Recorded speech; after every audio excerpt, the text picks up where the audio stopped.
Do you remember the first Takeda Shingen game? If you said no, don't worry. Nobody else remembers it either. It was released in that roughly 2-month period where everybody seemed to have their own Sengoku-era strategy game. And that first Takeda Shingen game was the worst of them.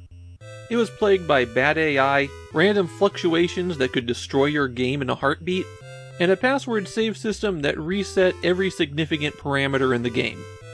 And for some reason, they decided to give it a sequel. And I'm noticing a pattern with Hot B's releases. Similar to the Black Bass, the first game is virtually unplayable. The second one is fine and gets a US release that muddies up the numbering system. For a very quick background primer, the Sengoku era was a period in 16th century Japan in which the centralized powers had collapsed and everyone and their cousin thought that they could take over the whole country. The big dramatic conflicts of the time are a fertile ground for Japanese pop culture. Takeda Shingen was a warlord from the earlier days of the era, and he was known as a brilliant strategist, having some great-looking armor, and dying mysteriously during a significant siege.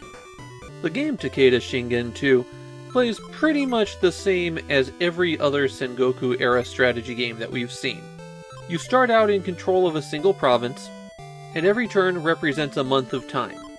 You can give 2 commands to your province a turn, and then time advances. Later on, as time advances, you'll be able to issue commands to up to 3 provinces. And most of the commands are exactly what you'd expect.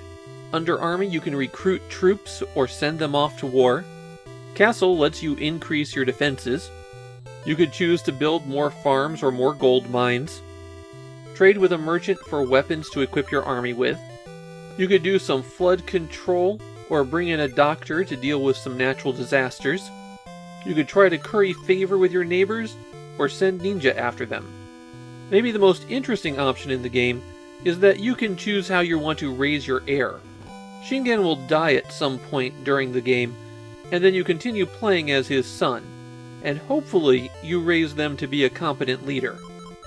All of these actions take money, and you choose how much you're willing to spend. While you can get better outcomes for spending more money, the exact result is randomized, and you might not get anything at all. You generate additional income every turn, depending on your gold mines and farms. The other options on the country management screen are to pass the turn, which is useful when you spent all your money on something big, and you can save your game. Takeda Shingen 2 has a battery backup, so it avoids the password problems of the first one.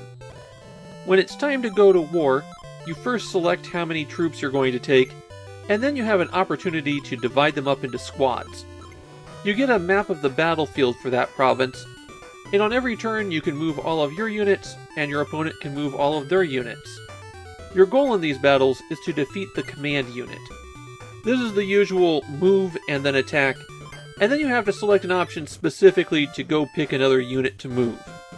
2 special units to keep an eye out for are the riflemen and the archers.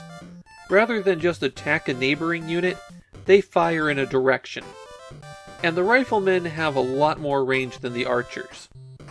Those are the keys to playing Takeda Shingen 2, and my personal feelings towards it are, it's fine I guess. It doesn't have the absurd depth of Nobunaga no Yabo, and it doesn't have the rapid-fire pace of Namco's strategy games. You're given options, but they don't feel like interesting options. My cultivation score is low, so I better cultivate some land. Loyalty is low, so I better give money to the people. And in the tactical combat, you're really just slamming your armies together. There's not a whole lot you can do with positioning or supporting units.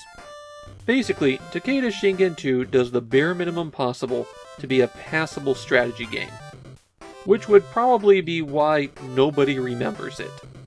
In fact, the most interesting thing about this game is that the US version printed the cheat sheet for the commands on the cartridge label where they couldn't be read while you were playing. Not a strong legacy for a game named after a towering historical figure.